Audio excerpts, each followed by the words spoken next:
Baik,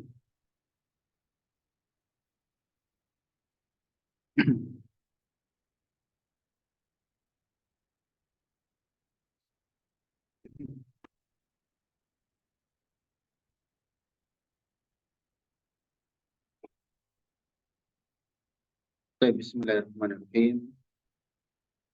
Alhamdulillahirabbil alamin.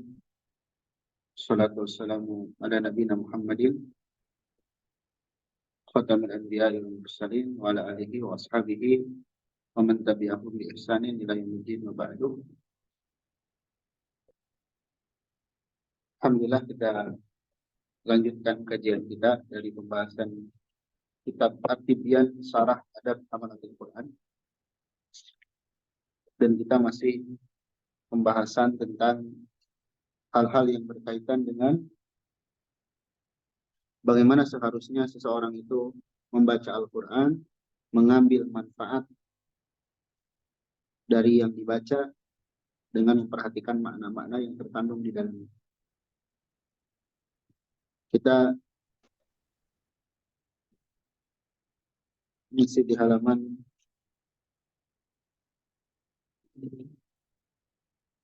31, paragraf kedua. Silakan.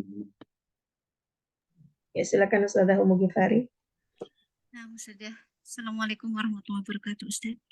Waalaikumsalam. Ana mulai dari waqala Hasan Ustaz ya. Iya. Bismillah.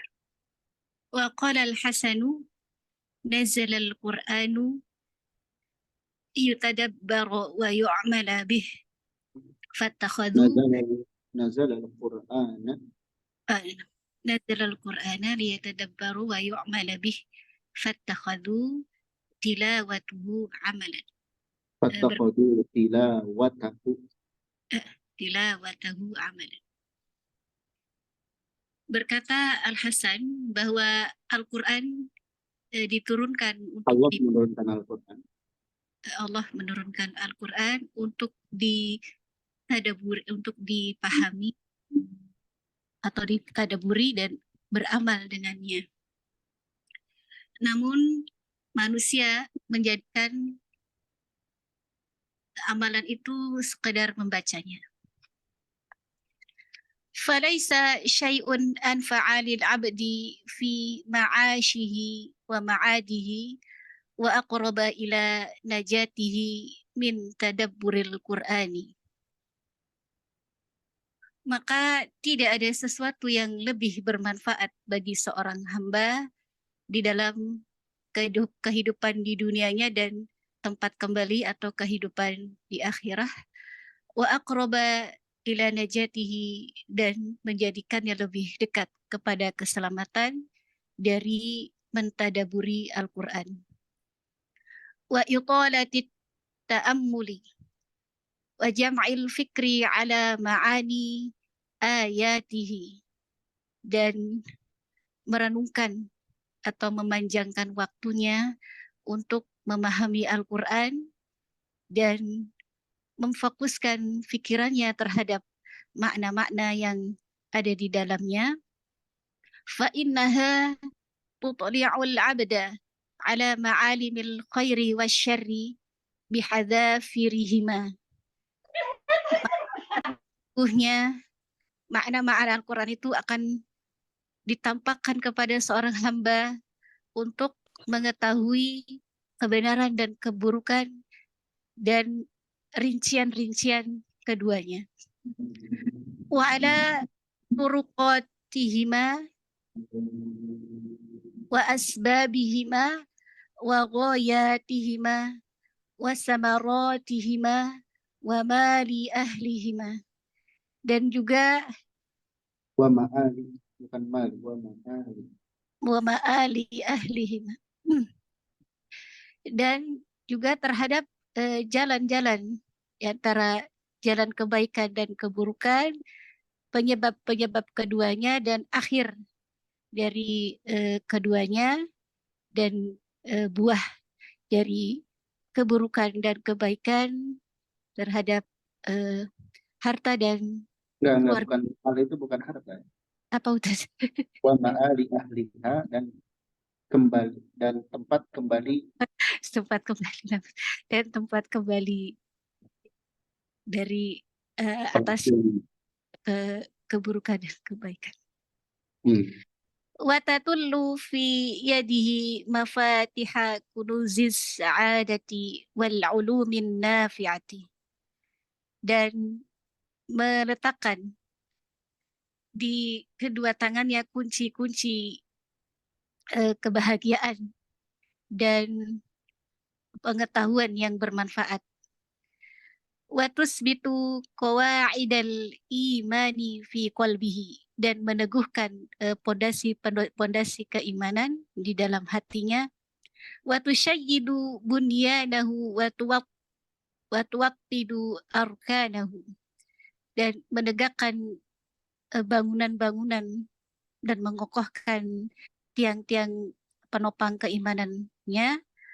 Wa turihi suratad dunya wal akhirata wal jannata wan naru fi qalbihi. Surat dunya wal akhirati. Ya, Ustaz? Surat dunya wal akhirati, bukan akhirata. Oh, wal akhirati. Wal jannata wan naru fi qalbihi. Wal jannati wan nari fi Wal qalbi. jannata. Nah, Ustaz. Dan menunjukkan apa ya, Ustaz, ya, gambaran yang Gambaran. ya, gambaran yang hakiki atas dunia dan akhirat, dan surga dan neraka di dalam hatinya. Wa tuhdhiruhu bainal umami, dan menghadirkan di antaranya adalah umat yang terdahulu. Wa turihi ayyamillahi fihim. Nah, ini maksudnya apa, Ustaz? Ayyamillah itu hari-hari, Hari-hari. hari-hari bersama Allah itu.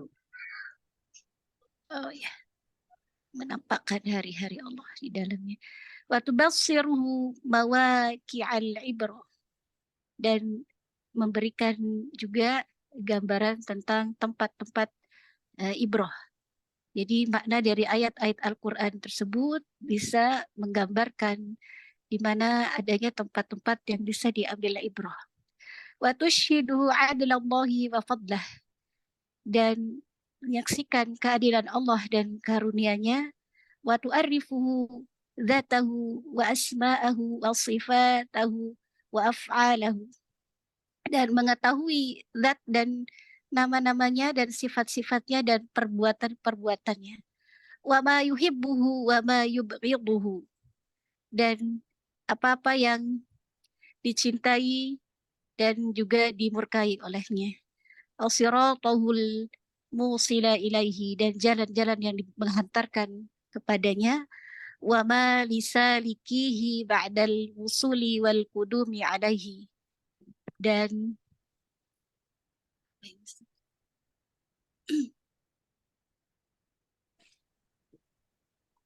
Apa-apa yang harus menyampaikan kepada Allah, apa-apa yang harus dilakukan oleh orang apa yang tersebut setelah sampai dan datang kepada ini.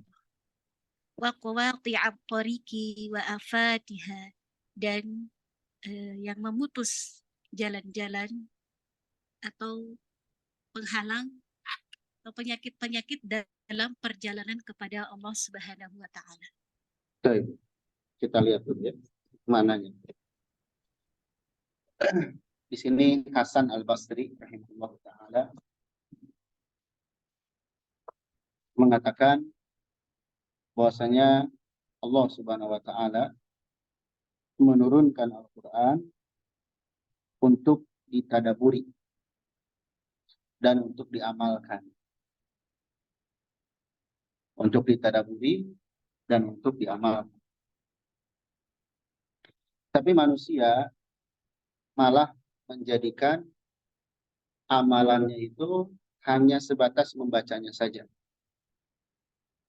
Ini ungkapan yang memaksudkan, atau yang dimaksud dengan ungkapan ini, pentingnya berinteraksi dengan Al-Quran bukan sekedar membaca saja.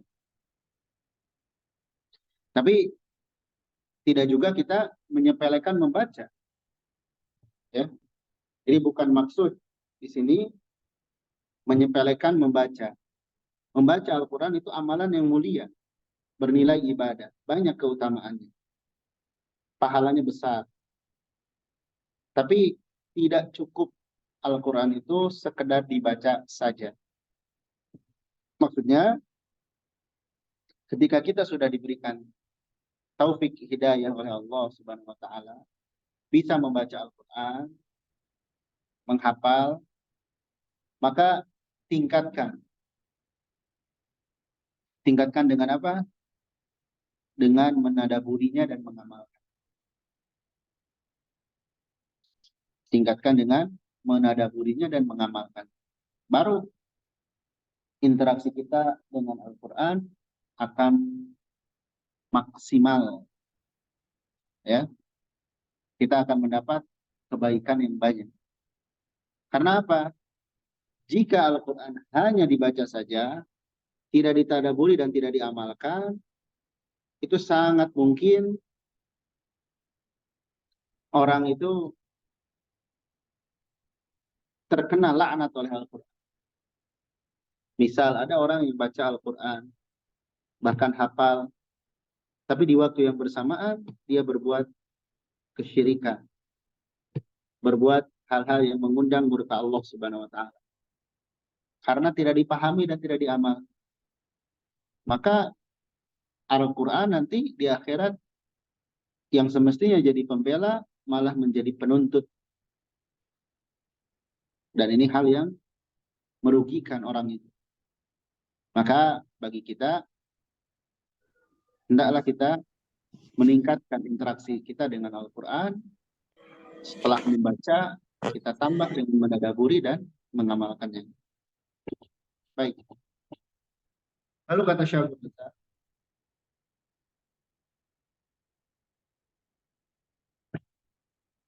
tidak ada sesuatu yang lebih bermanfaat bagi seorang hamba, baik di dunia maupun di akhirat. Baik dalam kehidupan dunia dan bekal nanti menuju akhirat. Jadi tidak ada sesuatu yang lebih bermanfaat bagi seorang hamba dalam hidup di dunia sekarang, juga sebagai bekal nanti, dan lebih dekat keselamatan dia, selamat dari neraka maksudnya ya. Tidak ada sesuatu yang lebih bermanfaat min tadabburil Quran wa italatit ta'ammul wa jam'il fikri ala ma'ani ayatihi, daripada menadaburi Al-Quran, kemudian italatit ta'ammul, berlama-lama merenungkan, wa jam'il fikri, dan fokus terhadap makna ayatnya. Dengan kata lain, kalau kita balik, menadaburi Al-Quran, berlama-lama memikirkannya, dan fokus terhadap maknanya, merupakan sesuatu yang bermanfaat bagi kehidupan seorang hamba di dunia dan di akhirat, dan menjadi sebab keselamatannya. Saya ulangi ya. Menadaburi Al-Quran, kemudian berlama-lama memikirkannya, juga fokus terhadap makna-makna ayatnya, maka hal tersebut merupakan perkara yang paling bermanfaat bagi seorang hamba di dunia dan di akhirat. Juga menjadi sebab keselamatan dia. Apa alasannya? Kenapa tadabbur, memikirkan, fokus bisa menjadi hal yang bermanfaat bagi seorang hamba di dunia dan di akhirat? Apa alasannya? Nah, di sini disebutkan fa innaha, karena sesungguhnya perkara itu, yakni tadabbur. Jadi ada 3, tadabbur, ta'ammul, dan tafakkur. Tadabbur, ta'ammul, dan tafakkur. Nah, ini mirip-mirip maknanya. Semuanya amalan hati. melibatkan akal pikiran, sehingga seseorang itu bisa terhanyut dengannya.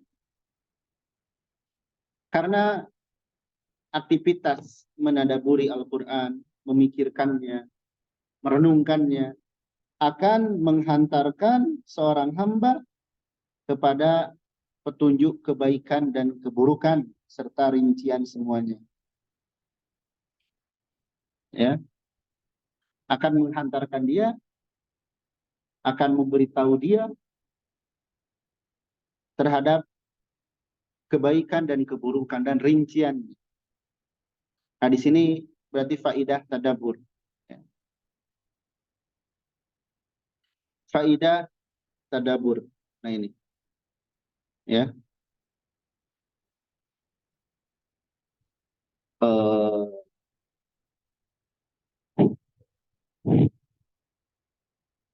Beberapa faidah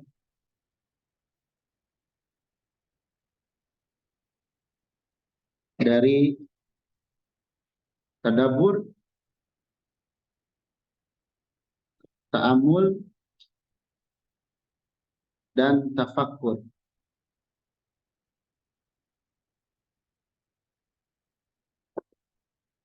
Apa menghantarkan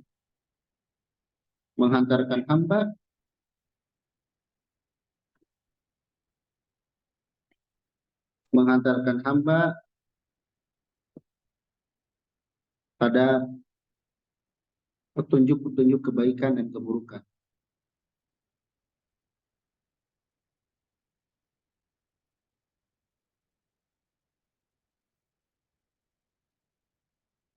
Jadi kita menjadi paham apa itu kebaikan, apa itu keburukan berdasarkan Al-Quran. Ya, dengan kesimpulan yang diambil dari penjelasan para ulama, kita tahu ini yang baik, ini yang buruk. Kemudian mengetahui jalan-jalan kebaikan dan keburukan.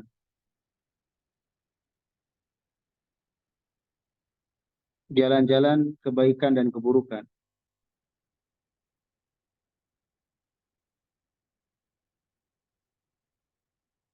Kemudian sebab-sebabnya.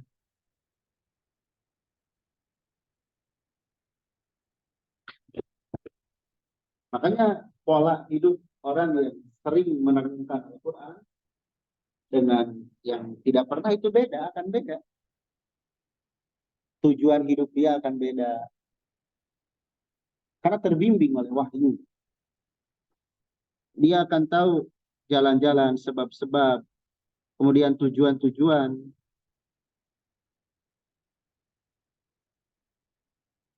Kemudian buah-buah dari kebaikan dan keburukan. Lalu tempat kembali pelakunya.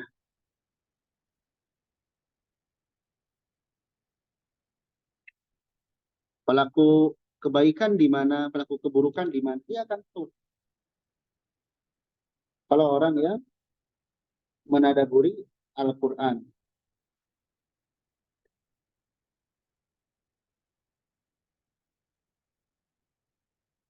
Lalu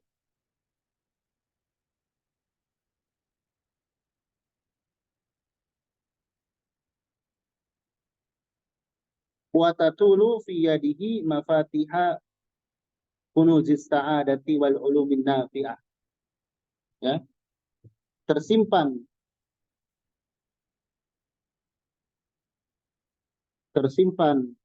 di tangannya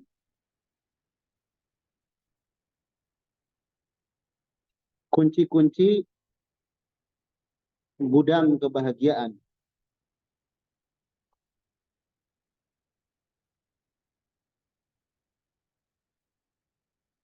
Kemudian ilmu-ilmu yang bermanfaat.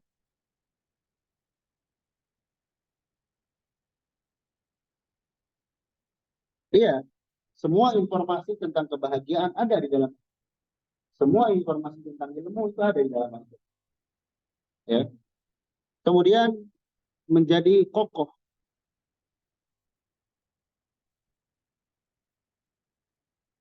mengokohkan qawaidal iman fi qalbihi, pondasi-pondasi keimanan di dalam hatinya.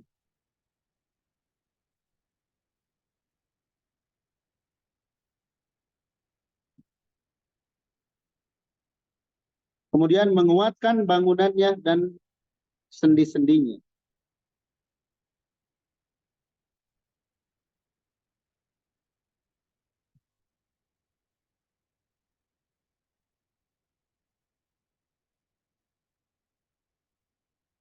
Lalu waturihi surata dunya wal akhirah, memperlihatkan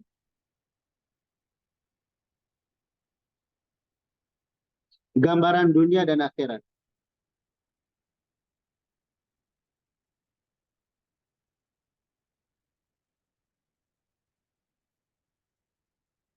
Surga dan neraka di hatinya.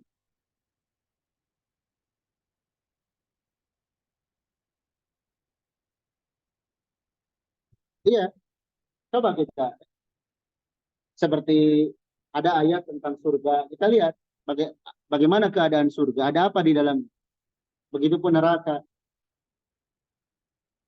Kemudian akan dia hadir seolah-olah berada di tengah-tengah umat,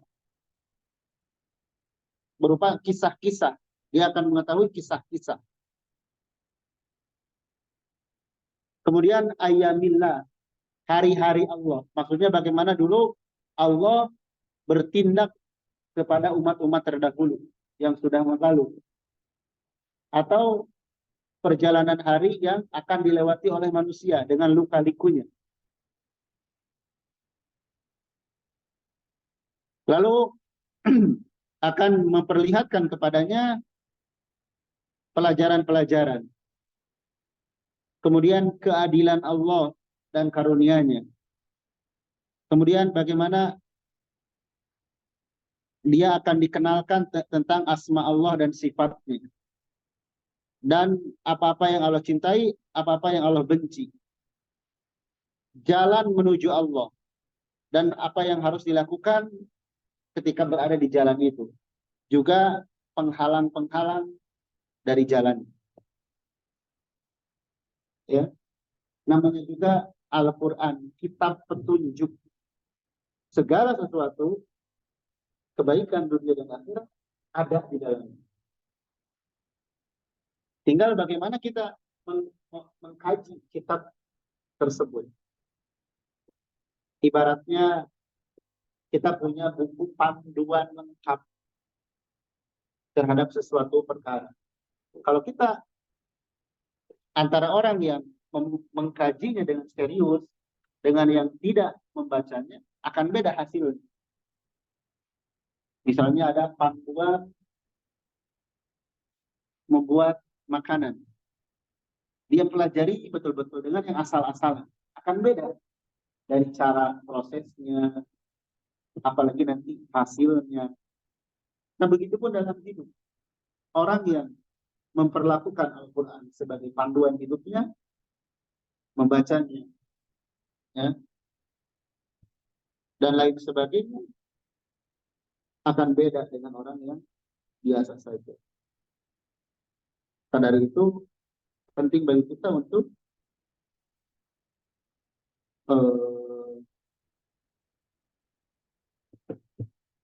meningkatkan interaksi kita dengan Al-Quran.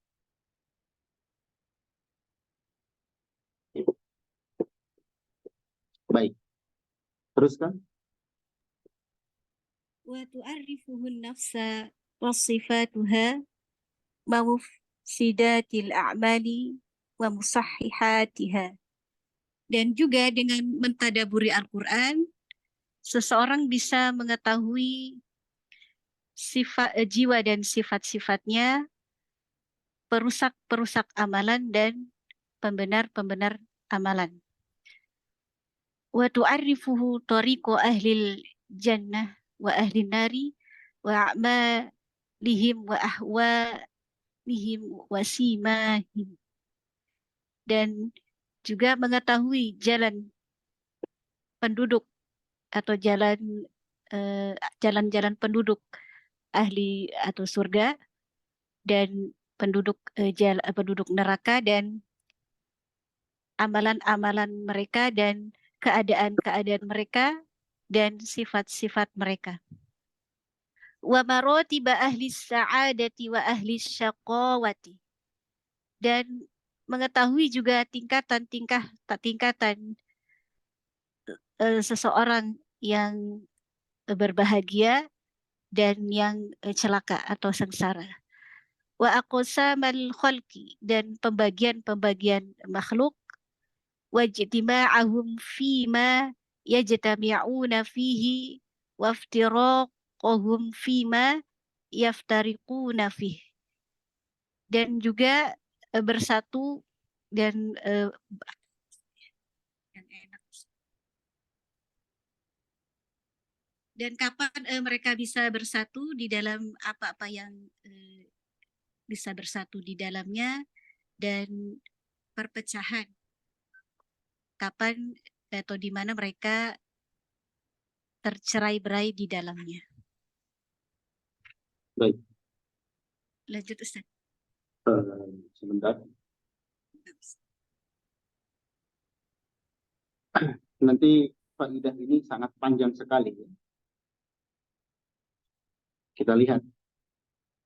Makanya gini, dalam hidup, ketimbang kita memikirkan nanti masa depan seperti apa, sekolah gimana, kuliah gimana, rumah tangga gimana, anak istri, suami gimana. Itu boleh, tapi jangan terlalu dalam. Jangan terlalu keras memikirkan itu. Karena belum tentu juga kita hidup di masa yang akan datang. Tapi kalau kita memikirkan makna-makna Al-Quran, bagaimana kehidupan setelah mati, bagaimana kehidupan orang-orang terdahulu, kita mengambil pelajaran, itu akan lebih menjadikan kita siap siaga dalam hidup ini. Dan akan betul-betul memaksimalkan kesempatan ini. Dan akan berjalan di atas rel jalan yang benar. Hal-hal masa depan yang berkaitan dengan duniawi, sepintas aja kita rencanakan mau ini, mau itu. Sudah, jangan dipikirkan terlalu dalam. Kebanyakan orang yang stres, itu karena terlalu dalam, terlalu jauh, terlalu kencang, terlalu keras memikirkan dunia, lupa memikirkan akhirat, lupa zikir. Bukan berarti perkara dunia tidak dipikirkan, tidak juga. Hanya jangan terlalu kencang. Karena akan membuat hati lelah. Jadilah futur. Orang yang memikirkan akhirat, nggak ada yang stres, nggak ada. Tidak ditemukan orang stres karena sebab memikirkan akhirat. Tapi banyak orang yang stres, bahkan mohon maaf menjadi gila karena memikirkan perkara dunia. Banyak angan-angan, membebani diri sendiri. Ya. Baik. Di sini dikatakan dengan kita menadaburi Al-Quran, memikirkannya,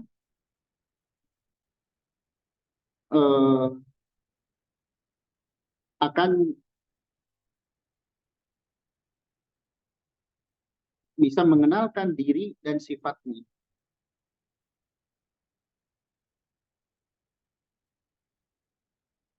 Ya. Jadi siapa diri kita? Lalu sifat-sifat diri itu apa? Dan ini termasuk adab yang tinggi. Ya. Mengenali diri kurang lebihnya. Mengenali kekurangan dan kelebihan diri. Karena ada sebagian orang yang beralasan dengan sifat buruk agar dimaklumi oleh orang lain. Tabiat buruk itu harus dirubah. Bukan nyari pembenaran. Di Al-Quran dijelaskan hal-hal tersebut. Ya. Baik. Kemudian akan mengenalkan kepada mufsidatil a'mal, perusak-perusak amal, dan musahhih yang membenarkan amal.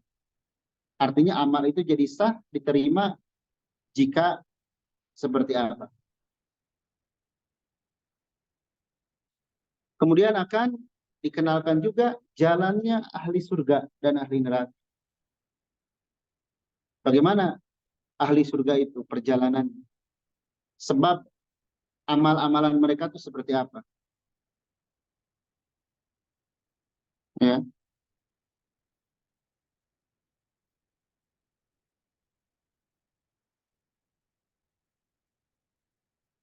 Dan keadaan-keadaan mereka, ciri-ciri mereka.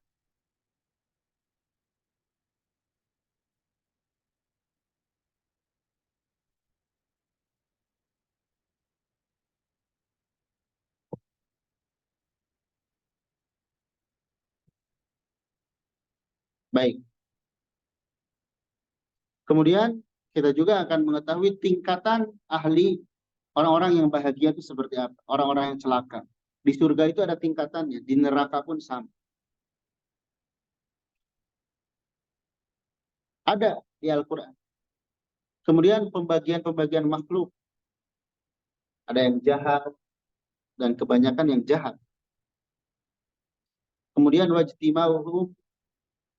wajtimaihim fima yajtami'una fi, hal-hal yang disepakati bersama dan hal-hal yang bisa menuai perpecahan. Itu ada penjelasannya di dalam Al-Quran.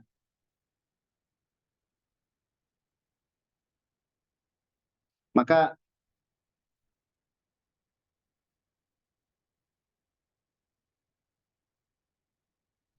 di sini disebutkan terus semua.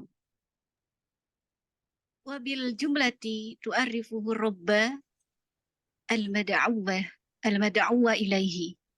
Dan secara umum atau semua tadi yang sudah dipaparkan di atas adalah untuk memperkenalkan kepada Rabb-Nya yang dimintai doa kepadanya. Wa tariqal usuli ilaihi, dan jalan-jalan yang menyampaikan kepadanya. Wa ma lahu minal karamati idza qadima alaihi, dan kemuliaan yang didapatkan ketika sampai kepada Allah Subhanahu wa taala. Baik. Jadi wabil jumlah secara kesimpulan dari yang disebutkan tadi bahwasanya dengan kita tadabbur, tafakkur dan ta'ammul maka akan bisa menjadikan kita kenal kepada Rabb yang kita ibadahi. Al-mad'uwa ilahi yang kita ibadahi. Kita akan kenal siapa Allah. Ya.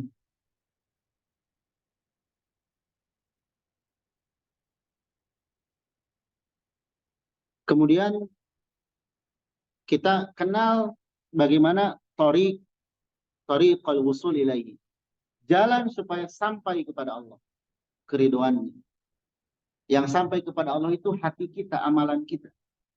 Bagaimana bisa sampai? Kadang manusia itu hidup asal-asalan. Nggak pernah memperhitungkan bagaimana kedudukan dia di sisi Allah. Apakah amalan sampai atau belum. Wa ma lahu minal karamati idza qadima alaihi. Dan apa-apa yang akan dia peroleh berupa karomah jika dia menghadap kepada Allah. Jadi itu inti dari yang akan kita peroleh ketika kita tadabbur dan ta'amul serta tafakkur. Baik, anak izin dulu berapa menit.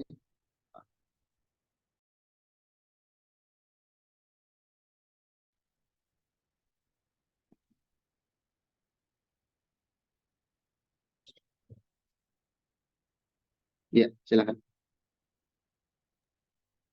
Tabayyana Ibnu Qayyim rahimahullahu ta'ala fil kalam as-sabiqil mahawir as-salasata allati taduru 'alaiha ma'anil Qur'ani. Dan Ibnu Qayyim rahimahullahu ta'ala menjelaskan pada 3 kalimat pokok yang disebutkan terdahulu tentang seputar makna-makna Al-Quran. Wahia, yaitu al-awwalu tu'rifuhu rabbal mad'uwa ilaihi. Yang pertama adalah mengenal Rabb dan diibadahi kepadanya. As-sani wa tariqal wusuli ilaihi. Yang kedua, yakni jalan-jalan yang terhubung atau yang menghantarkan kepadanya. As-salis wa ma lahu minal karamati idza qadima alaihi. Dan yang ketiga adalah apa-apa yang menjadi kemuliaan ketika menghadap kepada Allah Subhanahu wa taala. Summa qala rahimahullahu taala fi tatimmati kalamihi sabiqi wa tu'arrifuhu fi muqabili dzalika salasatan ukhra. Kemudian beliau juga berkata atau mengatakan di dalam kesimpulan yang terdahulu bahwasanya mengenal kepada kebalikan-kebalikan dari keadaan-keadaan yang di atas. Yakni ma yada'u ilaihi syaiton. Apa-apa yang syaiton menyeru kepadanya. Wa tariqul musilatu ilaihi. Dan jalan-jalan yang bisa menyampaikan atau yang bisa menghubungkan kepadanya. Wa ma lil mustajibi li da'watihi minal ihanati wal adabi ba'dal wusuli ilaihi. Serta ya hal-hal yang memenuhi kepada panggilannya dari kehinaan dan azab setelah sampai kepada Allah Subhanahu wa taala. Setan, kepada syaitan. Syaitan, Ustaz, afwan. Lanjut dulu, Ustaz. Satu baris lagi. Fahadihi sittatu umurin daruriyun lil abdi ma'rifatuha wa musyahadatuha wa mutala'atuha.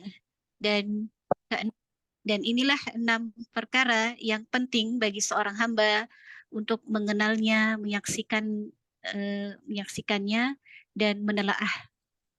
Baik. Sebentar ya.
Baik.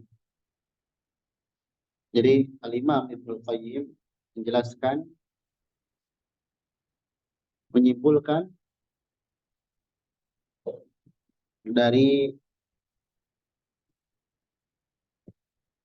apa yang akan didapat, yang akan diketahui oleh orang-orang yang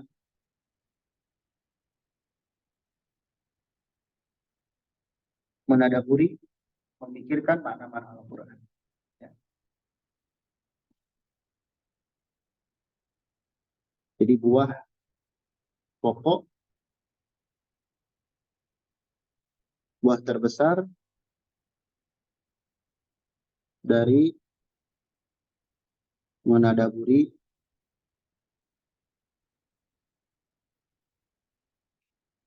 menafakuri makna-makna Al-Quran.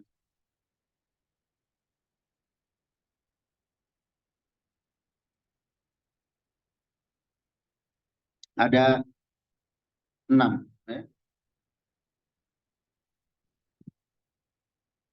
Pertama, akan mengenal Rabb yang diibadahi.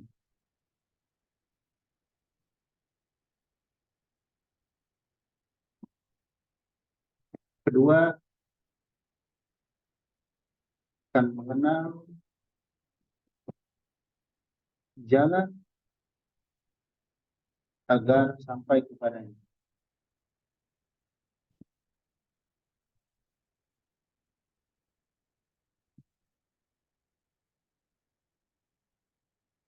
Ketiga, balasan kemuliaan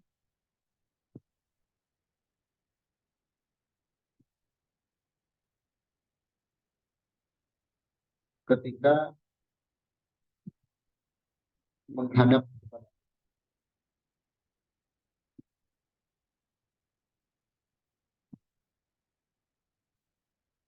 Kemudian yang keempat, sebagai penyempurna, mengenal apa-apa yang diserukan.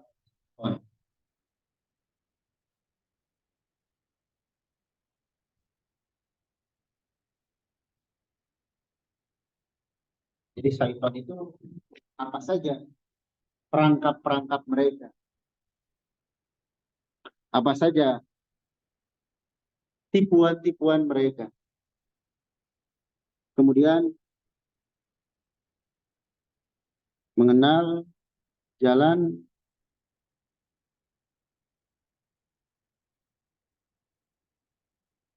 yang dilalui syaitan.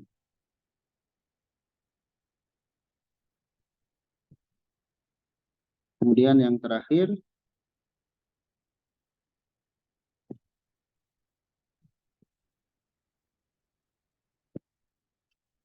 balasan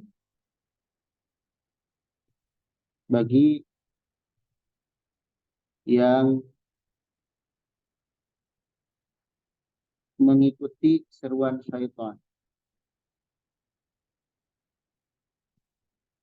ajakan setan, berupa azab.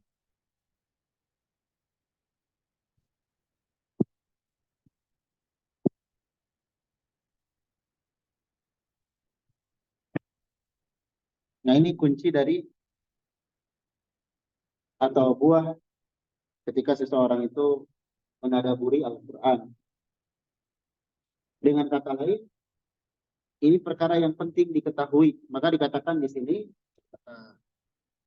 Syekh Abdul Razak, fahadihi sittatu umurin daruri lil abdi.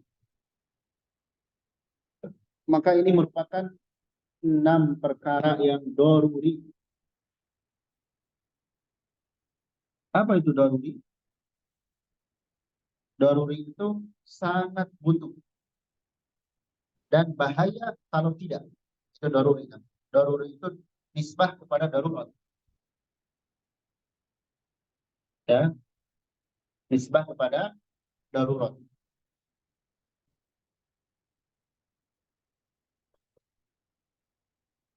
Nisbah kepada darurat.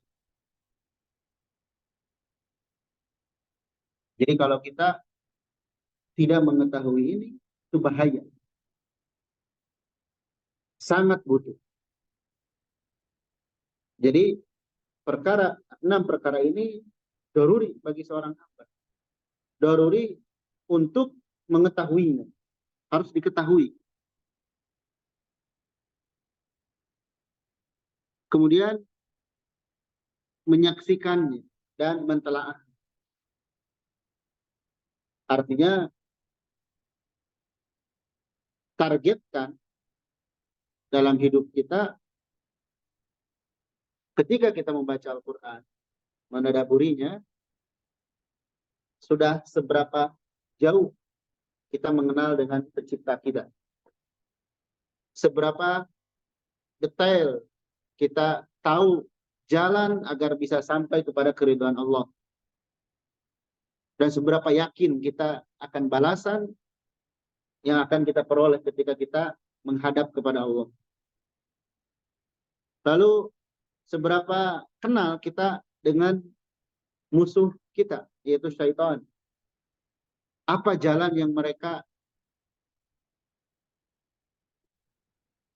cara yang mereka tempuh untuk menjerumuskan kita. Agar kita ya sadar ketika kita berada dalam suatu keadaan, lihat, ini ajakan Allah atau ajakan syaitan. Seperti orang yang dermawan, dia mengikuti ajakan Allah. Tapi yang pelit, takut fakir, dia mengikuti jalannya syaitan. Dan apa bahaya dari mengikuti syaitan? Allah sudah jelaskan di Al-Quran. Bahkan kalau kita lihat ya, di surah Ibrahim ada ayat syaitan iblis laknatullah nanti berpidato di neraka. Isi pidatonya menyatakan berlepas diri, tidak tanggung jawab dengan apa yang telah dia lakukan kepada umat manusia. Manusia masuk neraka, dia tidak tanggung jawab. Sampai dia mengatakan, saya hanya memberikan janji manis. Bahkan dia mengatakan, jangan caci maki aku. Caci maki saja diri kalian sendiri. Itu berlepas dirinya syaitan nanti di akhirat. Ya. Baik. Satu paragraf lagi, silakan. Fatushhidul akhirata hatta ka. Ya, Ustaz.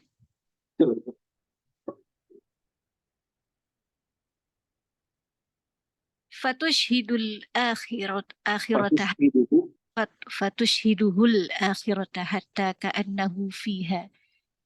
Maka menyaksikan akhirat sampai seolah-olah dia di dalamnya. Wa tughayyibuhu 'anid dunya hatta ka'annahu laisa fiha. Dan melenyapkannya dari dunia sampai seolah-olah dia tidak berada di dalamnya. Wa tumayyizu lahu bainal haqqi wal batili fi kulli ma ikhtalafa fihi al-'alam. Dan membedakan darinya di antara kebenaran dan kebatilan dari tiap-tiap yang berselisih, yang di dalamnya dunia berselisih. Yang terjadi perselisihan di dunia ini. Iya, yang terjadi perselisihan di dunia. Faturihil haqqu haqqan wal batila batilan. Maka melihat kebenaran yang sebenar-benarnya dan yang batil dengan sebenar-benar kebatilan. Wa tu'tihi furqanan wa nuran wa yufarriqu bihi bainal huda wad-dhalali wal ghayyi war rasyadi. Dan memberikan penjelas dan cahaya serta membedakan dengannya di antara petunjuk dan kesesatan, dan al-ghayy juga sesat saja. Dan kesesatan dan kebenaran. Wa tu'tihi quwwatan fi qalbihi. Dan dengan mentadaburi Al-Quran, memberikan kekuatan di dalam hatinya, wahayatan, wasa'atan, wansyirahan, wabahjatan, wasururan. Memberikan kekuatan di dalam hatinya, dalam kehidupan dan kebahagiaan dan kemudahan saja, kelapangan dan kesenangan. Fayusiru fi sya'nin wan nasu fi sya'nin akhar. Dan dia berada di dalam situasi atau urusan, dan manusia keadaan. Apa Ustaz? Dia berada pada suatu keadaan dan orang lain pada keadaan yang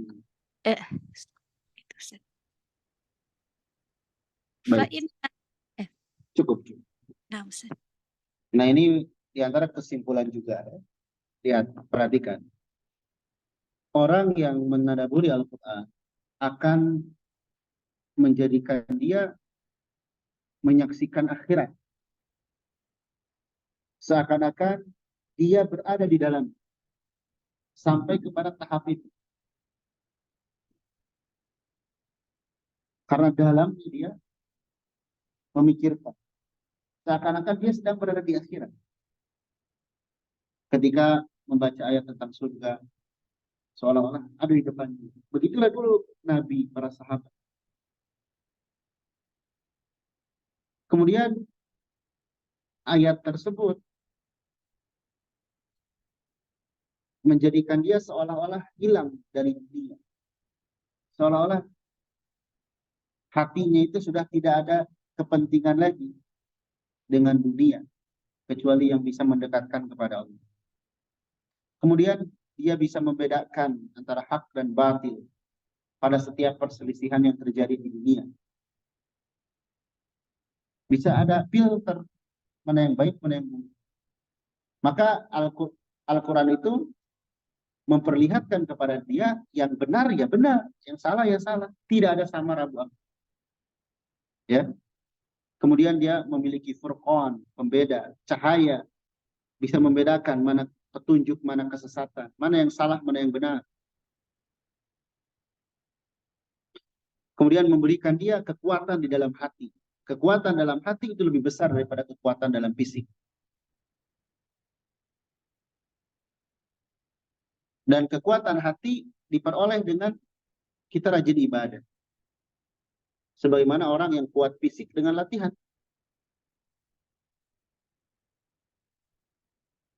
Memberikan kekuatan fisik, kekuatan dalam hati, afwan. Kemudian kehidupan, kelapangan, kebahagiaan. Ya. Maka lihat nih kalimat terakhir ini. Dia seakan-akan pada kondisi yang berbeda dengan kebanyakan orang. Ya. Contoh kecil. Orang yang terhadap akhirat sudah yakin, keyakinannya kuat, dia akan memandang dunia biasa saja. Misal dia berkendara kendaraan yang mewah, biasa aja hati. Palingnya sekedar oh ini nyaman udah, tidak merasa wah gitu. Atau dia memakai pakaian yang indah. Atau dia memiliki rumah yang wah. Beda dengan orang lain misalkan ketika melihat rumah mewah, kendaraan mewah, pakaian mewah, perhiasan mewah. Wah, histeris. Tapi ketika dihadapkan ayat Allah, ketaatan, diajak kajian, diajak baca Quran, dan lain sebagainya, dia bahagia. Orang lain malas. Jadi udah beda alam nanti. Maksudnya alam perasaan. Walaupun masih hidup di dunia. Inilah makna-makna atau buah akan didapat bagi orang yang sudah tenggelam dengan makna Al-Quran. Tapi ingat, menadaburi Al-Quran harus ditempuh dengan cara yang benar. Cara yang benar adalah dengan kita membaca tafsir-tafsir para ulama. Dibimbing oleh orang yang betul-betul ahli. Jangan mendalami Al-Quran, merenungi, tapi tidak melalui penjelasan para ulama tentang ayat itu. Ini akan bahaya. Ya, akan bahaya. Baik, di sini masih panjang ya. Mungkin kita cukupkan, insya Allah di majelis berikutnya akan ada terusan dari buah menadaburi Al-Quran. Demikian kajian kita di pagi hari ini. Kurang lebihnya mohon maaf. Semoga yang sedikit bermanfaat. Alhamdulillah. Subhanakallahumma bihamdik. Asyhadu an la ilaha illa anta, astaghfiruka wa atubu ilaik. Assalamualaikum warahmatullahi wabarakatuh.